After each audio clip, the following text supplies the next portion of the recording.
Operation 7570, a weekly public affairs program, bringing to you interesting guests to inform you on topics that affect us all.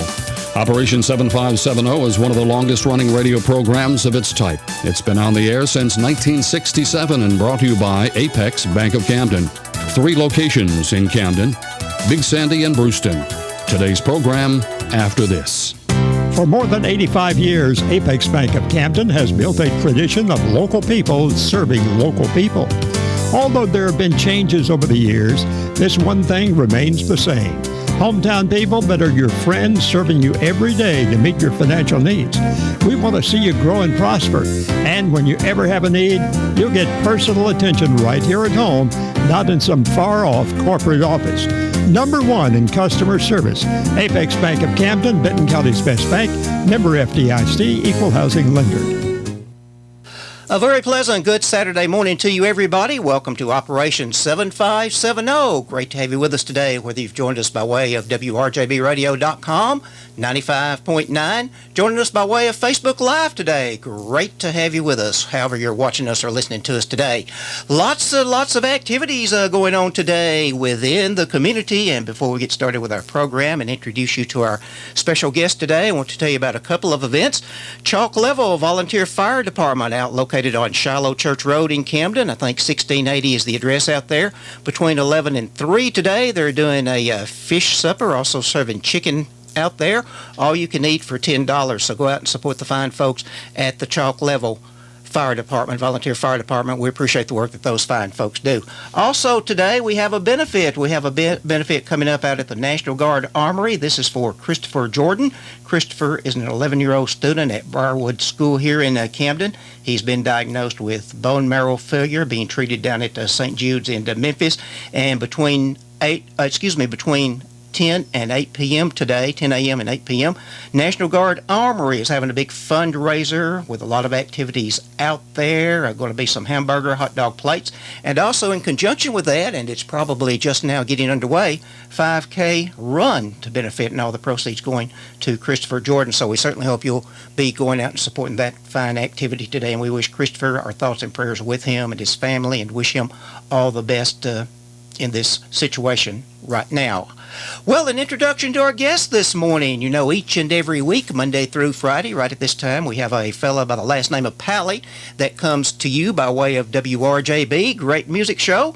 We have the better looking of the Powley boys today with us today. This is his brother, his older brother, Crispin Powley, great outdoorsman, involved with a lot of things in the community. And Crispin, thank you, sir. Thank you for giving time to be with us today. I appreciate it, my friend. My pleasure, Flash. It's great to be here with you, and I agree with your sentiments about the cosmetics of the Powley family. I think Dylan got the radio voice and the face for radio to go with it. So well, you have done some radio work, of course, some television work as well, and we appreciate you being here today. But give me some background about yourself. Just yes, who is Crispin Powley, and how did that lead to your career today, and how you landed here in Camden, Benton County? Sure. So I'm.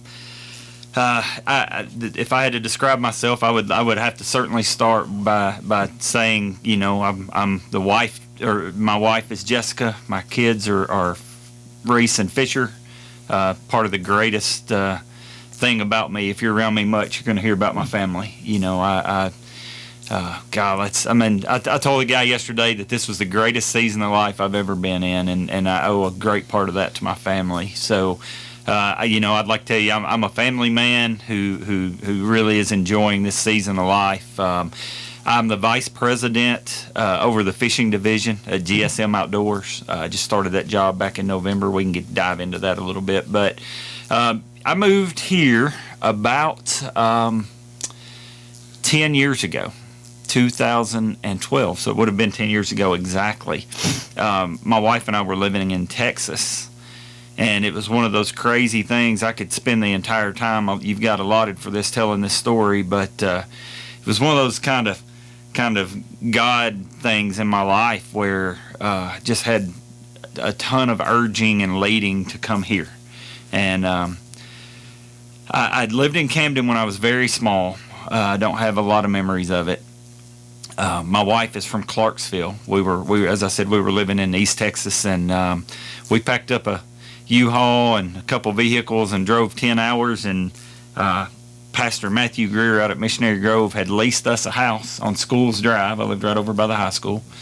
And we moved here literally to serve at Missionary Grove. That's the only reason we came to Benton County. And it's home. I mean, it's where I am. I'm enjoying my time here. I love raising a family here. I love being part of the community here and the friends that are friends. And I've got friends that are like family here. So that we've been here for 10 years serving at Missionary Grove. And in that time, you obviously grow some roots, right? And,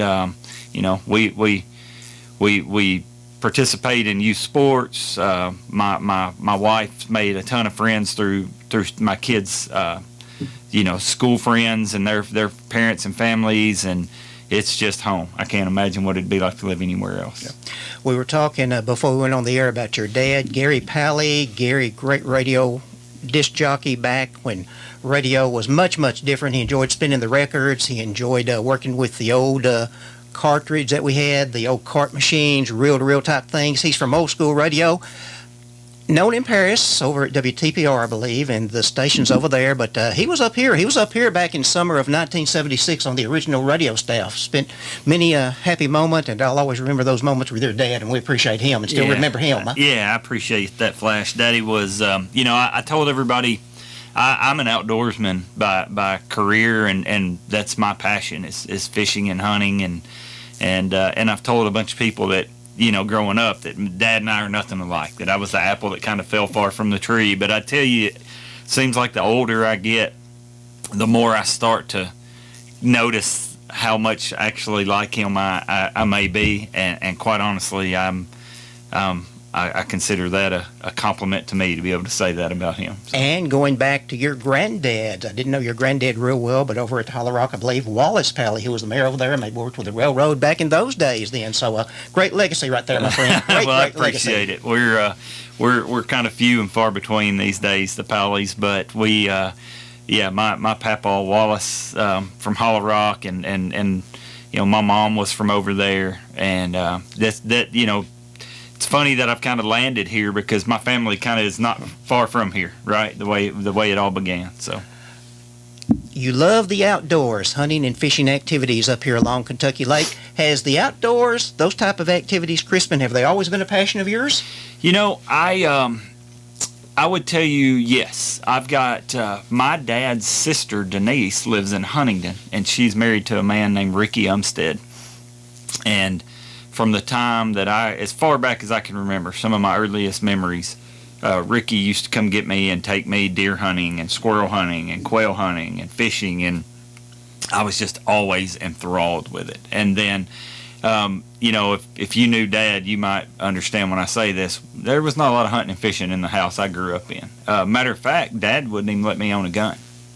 He wasn't anti-guns. He was anti-guns in his house, and that was his house and his rules. So I archery hunted a lot growing up because that's the outlet I had. But I had a lot of, and this is kind of something I'm passionate about too. Is I had a lot of friends from school whose parents, mom and dad, poured into me and allowed me to go on fishing trips with them or family camping trips, and just gave me exposure to something that I didn't have at home, a wholesome pastime that I just didn't have access to, and it honestly kind of shaped who I would become as an adult.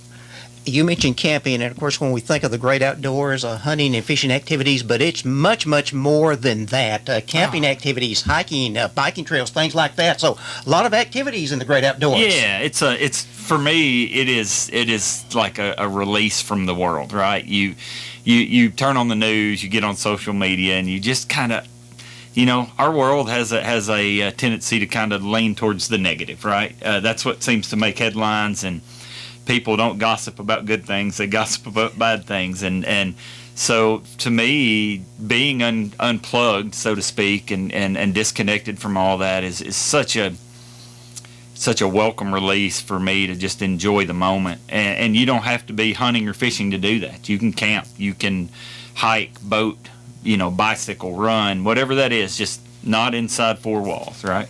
Exactly, exactly. Now, the opportunities that you've had down through the years, the outdoors, hunting, fishing, the other activities you've been involved with, how do the areas that also are great recreational opportunities outdoors, Crispin, how do they compare to what we have right here in our backyard on the Tennessee River, Kentucky Lake? You know, Kentucky Lake is home. I tell a lot of people that across the country as I travel and I hunt and fish in other locales, but Kentucky Lake's a little different. Honestly, by my estimation, I would say Kentucky Lake it's underdeveloped as opposed to a lot of other areas around the country that get a lot of recognition because it's the rural aspect of it, right?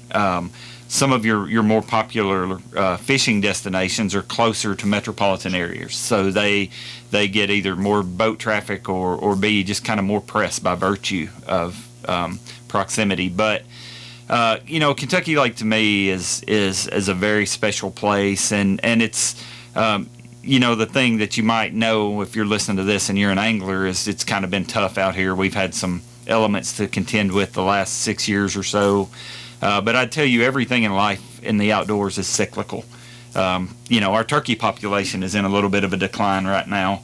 I would tell you that's cyclical. The deer population cyclical. The fishing on the lake is cyclical. We will, the longer you do it, the longer you sort of see these trends emerge that are just that. They're trends, and we're kind of.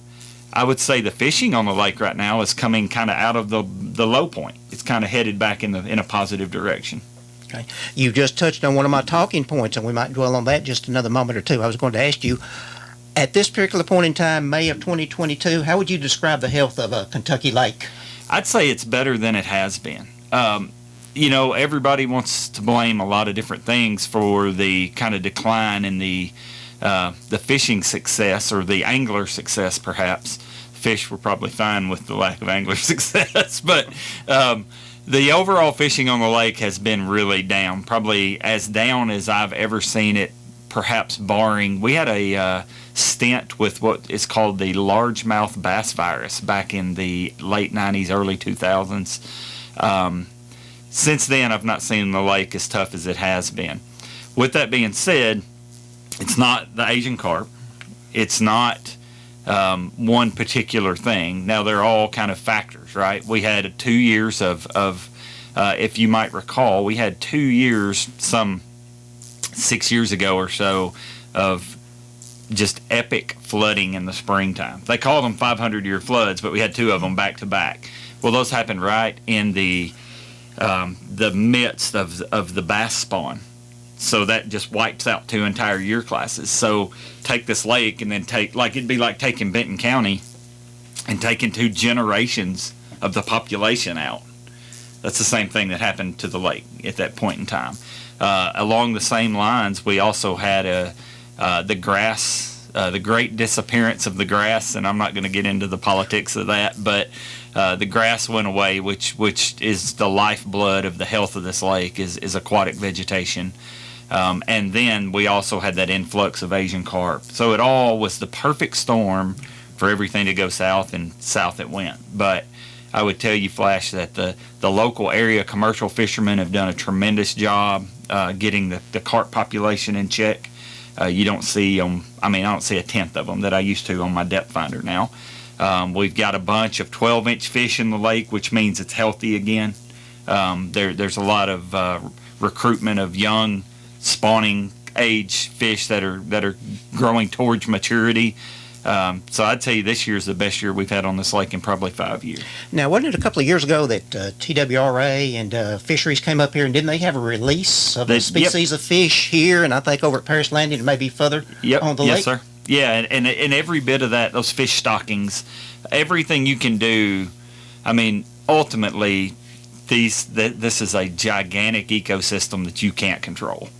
However, everything you can do to supplement it in a positive way that's scientifically proven to work. You can't just close your eyes and throw darts at a dartboard. But, fish stockings are proven that increases the the fingerling density in the lake, and therefore gives them a chance to grow to maturity, and therefore you're supplementing your native spawn, right? So yeah, I think everything that was a huge step in the right direction, and you'd like to think, I would like to believe that's playing a role today. Well, you mentioned the Asian carp. When did TWRA and other biologists and people that study things, aquatic life, when did it first come into being? And people, the professionals realized there was a problem there. And what is Asian carp?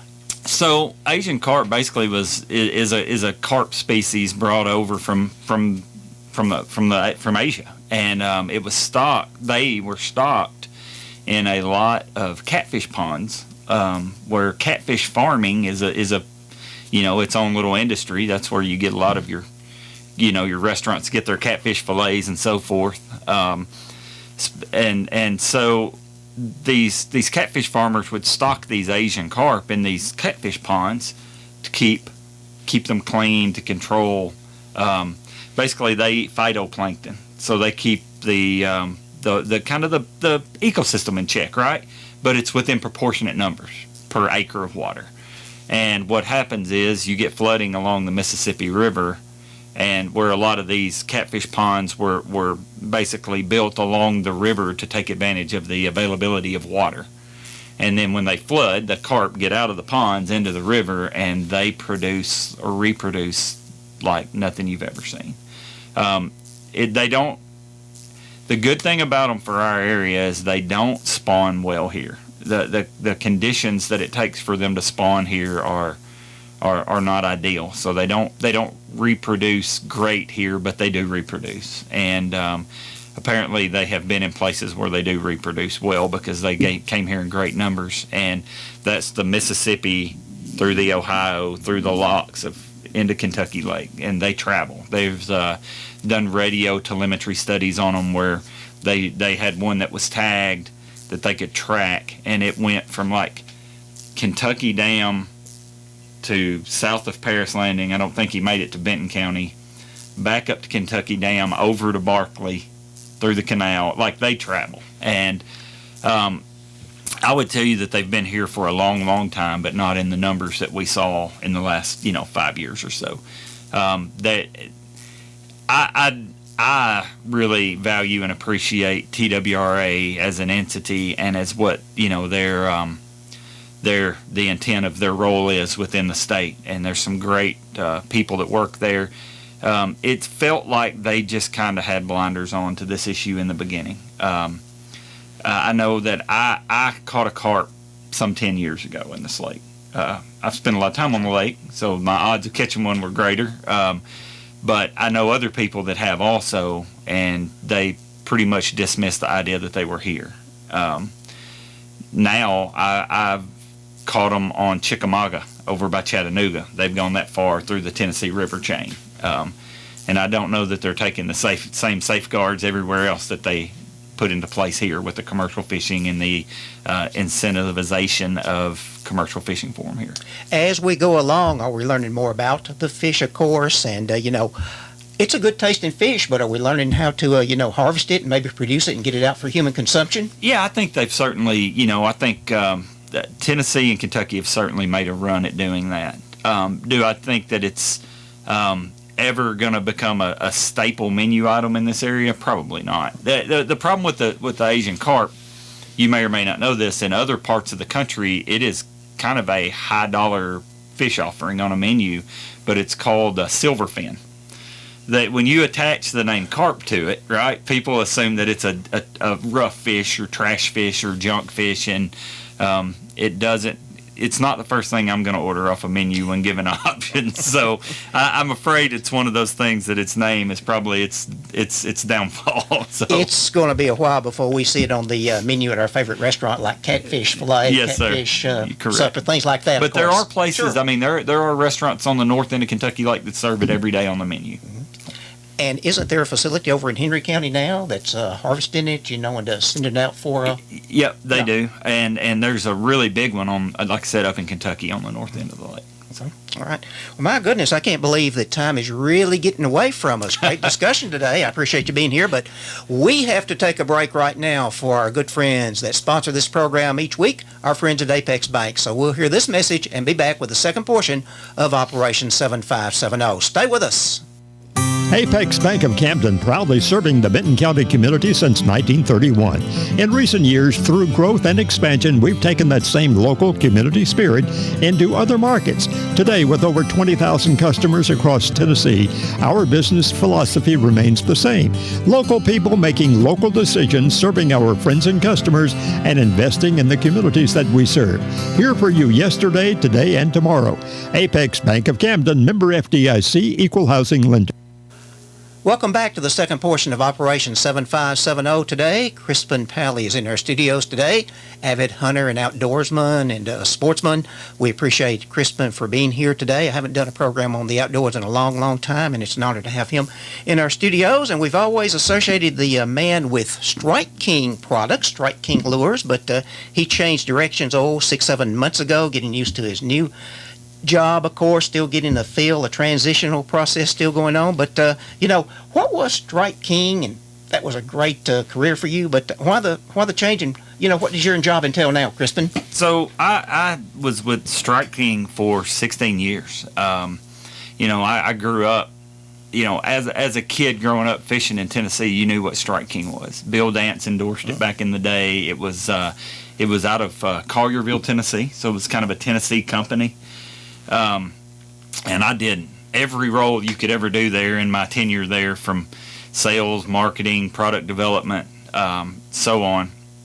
And it was, I'll always say that I experienced the greatest work atmosphere you ever could in my time there. We had a small group of people that were, and I say this as a compliment to them, not me, but we were wildly successful at our goals of producing quality fishing tackle at a price that the working man could afford, and staying real true to our values. And as time goes on and you look around, those little small private owned businesses in this day and time seem to always typically get bought and sold, and that's exactly what happened.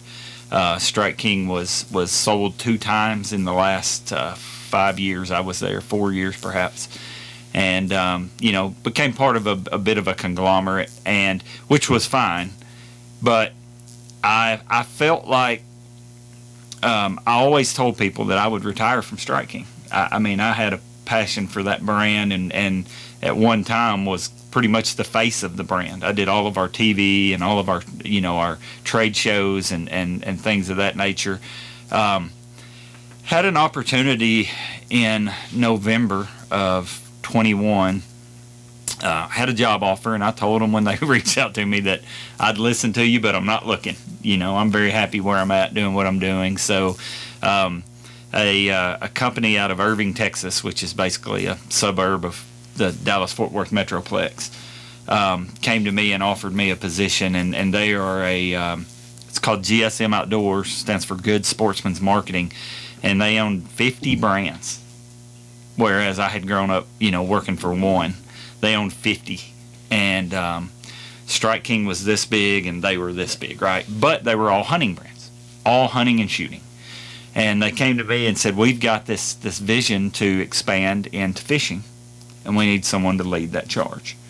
And they offered me the position of vice president over there. And, after quite a bit of prayer and deliberation and counsel from people, I just felt like I had a lot of peace and a lot of I had a lot of clarity about it, and felt really good about making the move. So I did. I ended my career at Strike King and moved over to GSM. And in the meantime, we've acquired a couple brands ourselves. Matter of fact, we acquired one this week, Bill Lewis, which is a iconic brand in the fishing industry. The rattle trap. It's was invented in the '60s, and it's an iconic lure, and seems to be our knack today, is to take iconic brands that have kind of plateaued and use the synergies from all of our other manufacturing and engineering and so forth to be able to take them up a notch. So I'm out of my comfort zone.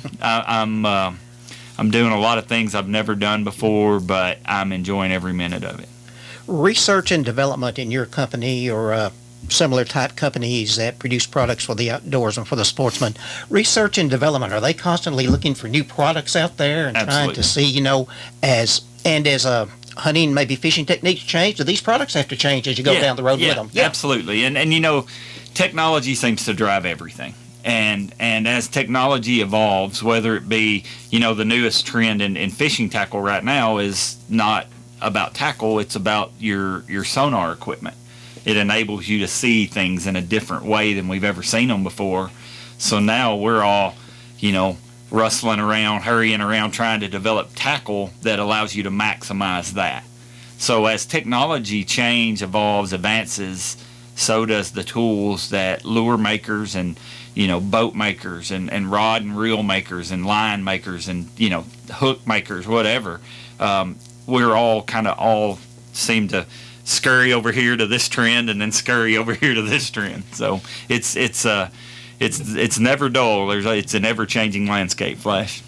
Well, as we focus now, maybe this part for a few moments, talk about hunting things and going back to last fall, September when dove season started, and we're ending turkey season, I think, maybe this weekend or, pretty close to it anyway. But what about the hunting season that we've had this past year? How do you do comments on the hunting seasons of all those?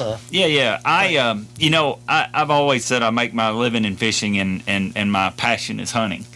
I don't know if that's exactly true, but it feels that way a lot of the times. Hunting to me is where I'm not talking about margins and not talking about operations and designing lures and so forth. When I'm hunting, I try not to talk about that actually, but I'm at a phase of my life now where I'm hunting with my kids probably more than anyone, which is kind of new and a lot of fun. I've got a little boy, Fisher, that he'd rather go hunting than eat. And my little girl likes it. She's a girly girl, but she likes to go with Dad, and I'm just relishing every opportunity to do that. And had a couple special kind of landmark moments this past hunting season. Fisher killed a 140-inch buck this year, which is a really nice deer for this part of the world. And I was with him. Of course, he was 8 years old. He made a 220-yard shot. Kid's just so confident and so prepared, and we're high-fiving and hugging. And, I'm honestly, if I were to be truthful, kind of fighting back tears, just kind of appreciating the moment, and another giant buck walks out, and I shoot him, and we double up on two really nice deer and kind of create a lifelong memory, and we're having them mounted together, and hopefully, when I'm long gone, he'll look at that and remember that day. I deer hunt now. Duck hunting is kind of a sore subject for me, with the way the WMAs are handled today and the duck blind drawings and all that. So I honestly, kind of off topic, but I'm kind of my personal stance. I'm not buying a Tennessee duck license again until this is all changed. I know it means nothing to anyone other than me, but so I deer hunt a lot now. Well, hey, always something special. First weekend in August, always something special going to Big Sandy for the duck blind drawings. Yes, it was, and I'm getting old, and maybe I'm that old man yelling at the sky, but I just hate to see these heritage traditions go away, especially in rural areas. Now, in recent years, we have very much in the news has been a disease that has hit some of the deer population in counties not too far away from us. I think it's called CWD. What is that, and how big a threat does that pose to the deer population? Yeah, I'm not a biologist. I spend a lot of time out there, and I talk to a lot of people who manage deer herds on big ranches and are avid outdoorsmen that spend more time outdoors than most biologists do. Not discounting their work and studies, trust me, we value that. But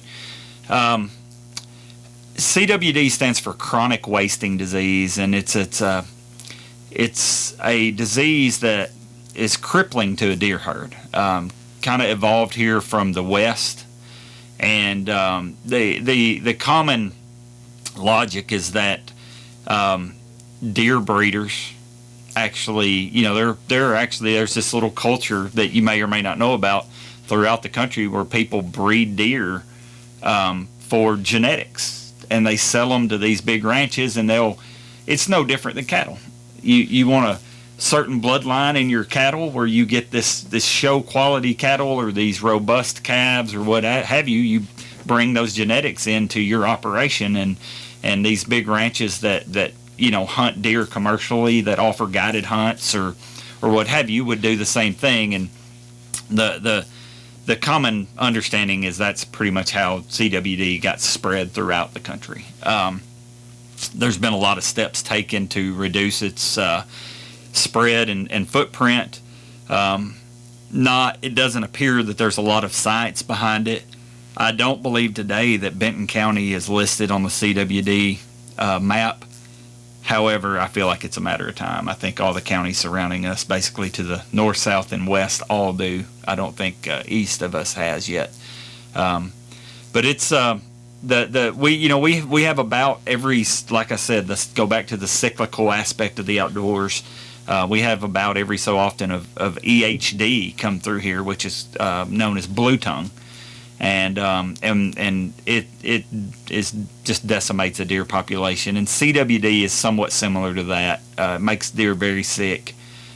Makes them I've seen deer that are infected with CWD and they almost act like a zombie. I've seen them standing out in the field walking in circles, and it's a terrible thing. I don't know that we know best practice how long term to deal with it. So I think the common practice now is just try to kill everything within an area that it's been identified. I was reading up a little bit on it last night. Certainly not an expert by any stretch of the imagination, and just my 10-minute reading on it was that sometimes a deer can go along in his lifespan, and the symptoms may take years to to be detected.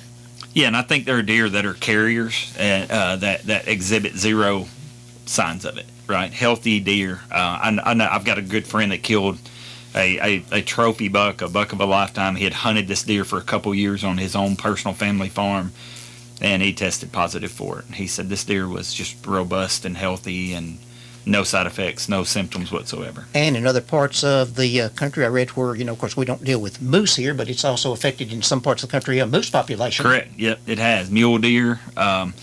I killed a mule deer in New Mexico several years ago and didn't understand what I was getting into in order to bring it back to Tennessee because of the CWD regulations. So yeah, it's prolific in all deer type animals.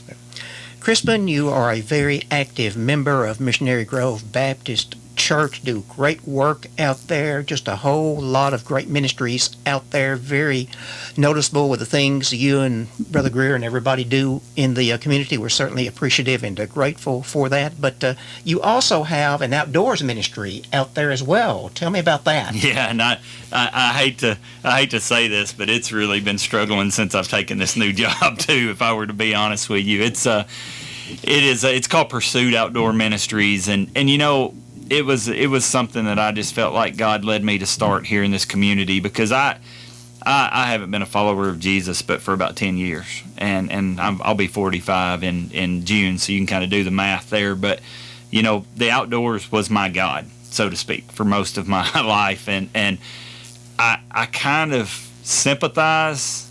I say that, I hope that's the right term to use, with people who are in that same predicament, because I can relate with it. And I wanted an opportunity to merge some of the things that I believe are most important to a lot of men in this community.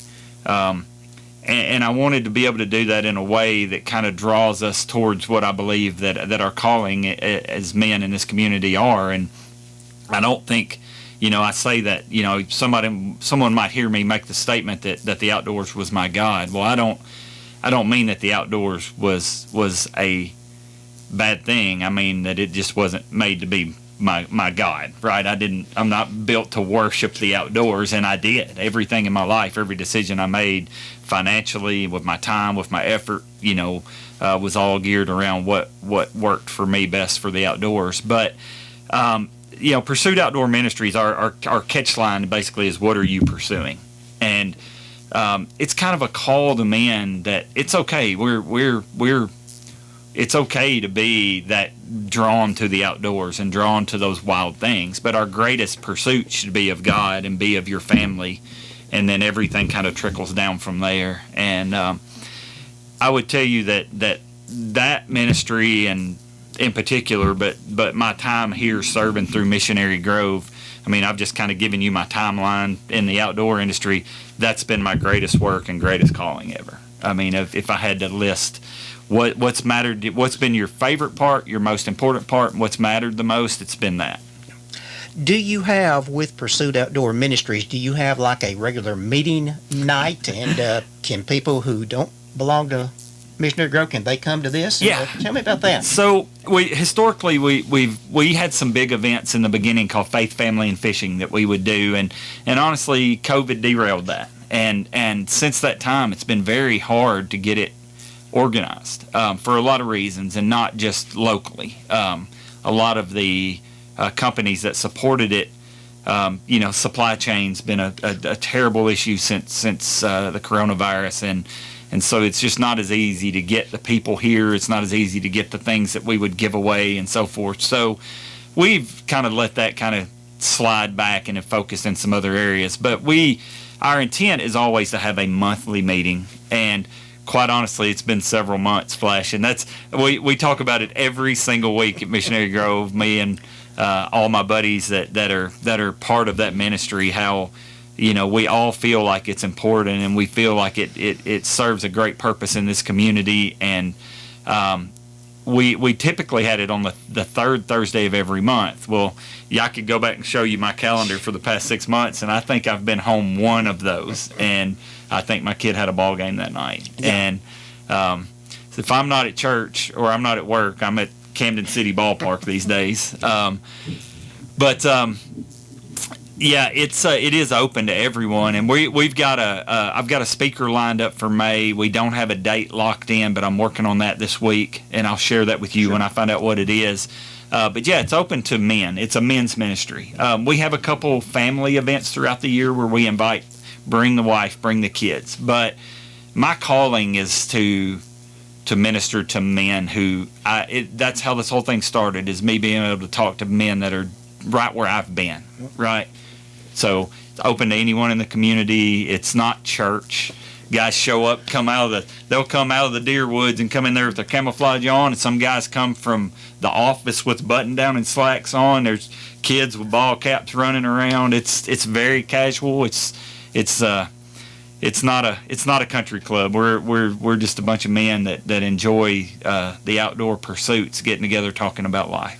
What was the wake-up call? What was the wake-up call for Crispin Powley? You mentioned like 10, 12 years ago, moved back here to this area, become active at Missionary Grove, and, had a life, enjoying the outdoors. But what was the wake-up call for you, if you want to get into it somewhat? Yeah, sure. That's fine. As far as saying, there's even something greater than this I need to see. Yeah, so, I mean, to put it in a nutshell and not go full-blown, like, Jerry Springer on you, I just, I was about 33, 34 years old, and I just kind of realized that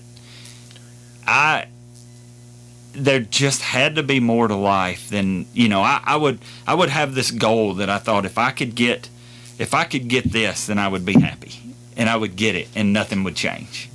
Or if I could accomplish this, then I would be happy, and I would accomplish that, and nothing would change. And quite honestly, life is... the Christian life is a series of seasons, and there's mountains and there's valleys, and I found myself in a valley in life, and honestly realized that left to my own power, that's probably where I was going to stay. And Flash, as simple as this sounds, I grew up, I always believed in God. I'm pretty simplistic in I think that the Bible says that God uses the wise thing or the foolish things of the world to confound the wise, and I believe that a lot of people, have to overthink a lot of things when in fact a lot of life is very simple.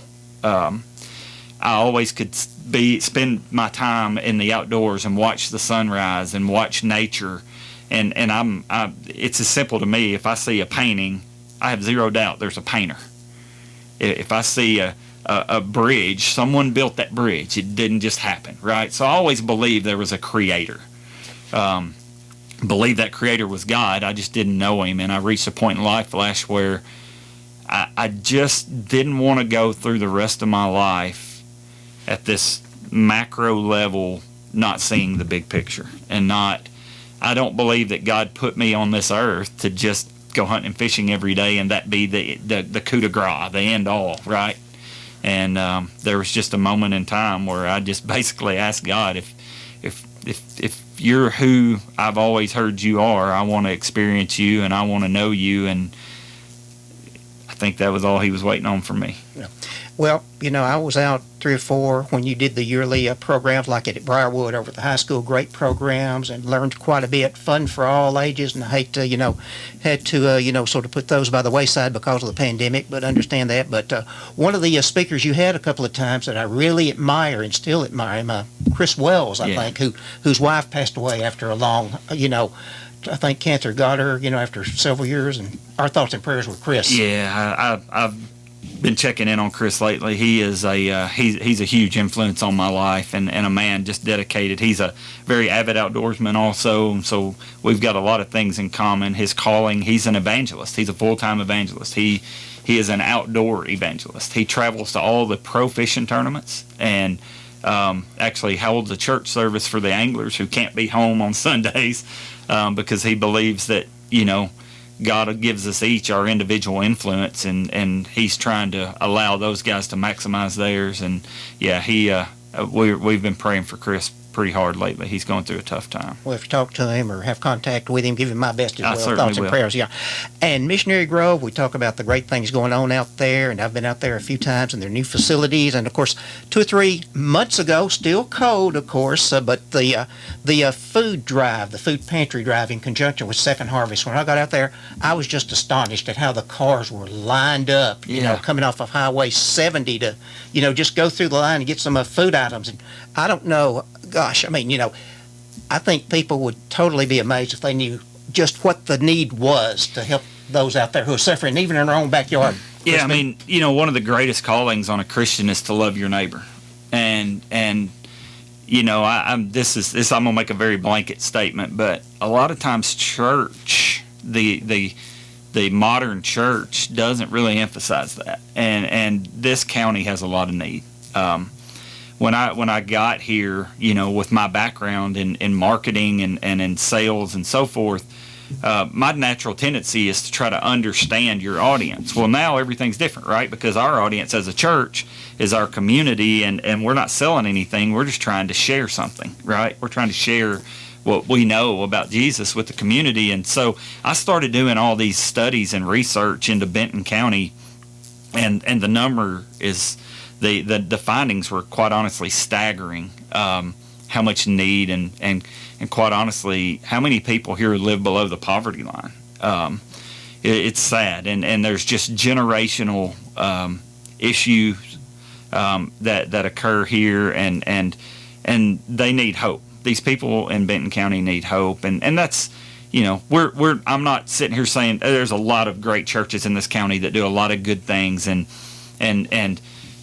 I'm not here to say we're better than anybody. I'm just saying from my personal perspective, that food drive being a great instance of this.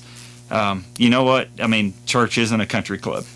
It's not a come in and let's all hang out in here and have a good time. It's a come here, get organized, and go out there kind of effort. And that's what you would have seen that day, where it was all hands on deck. Let's love and serve the people that God, put us here to serve. And I pray for the unity of our local churches, that we would all kind of get in one accord about that, because there's I went and met with a man the other day in our community that has no running water. He has electricity, and he has a little bitty dorm size refrigerator, and the guy's basically he's in a bad spot, and it's easy to sit back and go, well, do this or do that, but you don't know what his background is, and you don't know what his limitations are. They're not like yours, and there's countless stories of that in this community where people need our help, and that day kind of showcase that. How many people can use an extra hand, an extra box of food to help them get through, right? Exactly. Crispin, I appreciate you coming in, and it's been a great discussion. We'll have you back. But as we go forward now, there's generations coming after us, your kids, but when your kids, 40, 50 years down the road, and the generations after them, what would be your advice, or how can we preserve for them what we're enjoying today with the outdoors, whether it's hunting, fishing, or whatever activity it is? How can we be sure generations after us, still have an abundant supply out there of fishing, deer, things like that? That's a wonderful question, and I would like to actually broaden that beyond just the outdoors. I mean, I think I told you this time of year I spend almost every afternoon at the city park out here, and I don't know if you may or may not know this. My kid plays there's 2 divisions of Little League. We moved from coach pitch to kid pitch this year, which is wild. They went from coaches throwing them meatballs to kids throwing at them now, right? And it's kind of the Wild West. But there's only 3 teams. And then you go up to the next group of kid pitch, there's only 2 teams. And you look at the numbers on the juvenile hunts, and they're declining. The problem is, and this is something that this kind of ties back into Pursuit, that outdoor ministry, is, what are you doing to share the things that bring value to your life with other people? Whether that's the man next door who has a son, who you might impact that son through taking his dad fishing. I've got a neighbor kid that when we go to the ballpark, he doesn't play sports, but I always ask him if he wants to come with us. And I'm not the role model for anything, I promise you, Flash. I'm throwing some examples out there to answer your question. But, this community really needs to take a hard look at, and there's some people who do. There's some very dedicated people who do this, and I give them props. But this community needs to really take a hard look at the direction that it wants to head, and it's going to come through the next generation, whether that be how we approach the deer, turkey, duck, fish populations and our efforts to see those sustainable, or does that come through doing things to get kids off the couch playing PlayStation and looking at TikTok to the ballpark, and give a kid some confidence and teach him how to play a game that he can enjoy, and teach him life lessons in a teamwork environment. It'll strengthen our community. It'll strengthen families. It'll make our high school sports better. It'll give these kids lessons and opportunities that will prepare them for life. And I think it's a community effort. I don't think 20 people can do it for all of Benton County. I honestly would. I play ball, I support, I coach, I help here in Camden, City Little League and flag football and so forth. My daughter signed up to run cross country and play volleyball. Big Sandy's doing a tremendous job with their Little League. They've got a group of people who are on fire for it, and they see the need for it. And I would just encourage people, spend that time outdoors with your kids, whether it's throwing a baseball or shooting a bow. Take them fishing. Bluegill are biting like crazy right now. It's the easiest thing you'll ever do. Take your neighbor kid. Take that kid down the road whose single mom works all the time. Knock on your neighbor's door and ask them if they want to go with you. Take them camping. Take them to the ballpark. Just, I guess if I had to summarize all this, it'd go back to love your neighbor, right? I mean. Yeah. Great. And it's not going to hurt to tell your kid the importance, like you're wearing your shirt today with that T. It's not important. It is important to tell the kids as they're growing up the power of the T and support the Tennessee Volunteers. Amen. Go Vols. Yes, sir. We have had a rain delay last night in Lexington. We got the #1 baseball team in the country. We don't get to say that a lot at Tennessee, it seems like these days, and they play again today, and it's on the SEC network if you get a chance to watch it. It's a once-in-a-lifetime baseball team. Absolutely. Crispin, it's been a pleasure. Thank you so much. Thank you, appreciate it. We'll have you back real soon. My honor. If we can ever help you in any way up here, you know where we are. And God bless you and your family, everybody at Missionary Grove. And we'll see you very, very soon, my friend. Thanks, Flash. My pleasure, buddy. God bless. God bless you. Ladies and gentlemen, that's our program, Operation 7570. We appreciate you being with us today on this Saturday morning. Hope you'll join us next Saturday because I think we're going to have another very special guest in our studios today, Tommy Richardson, who coached our 1965 Camden Lions football season to an 11-0 season. Makes his home up around Indianapolis, Indiana now. He's going to be in town next week, and I think he's going to be put some time in his schedule to be with us next Saturday morning. So if you're a friend of Tommy Richardson and went to school under him back a few years ago and admire Tommy for all he did with our sports programs, I hope you'll join us next week. But again, have a great day, a great weekend. We'll see you next Saturday morning. Goodbye, everybody. For more than 85 years, Apex Bank of Camden has built a tradition of local people serving local people. Although there have been changes over the years, this one thing remains the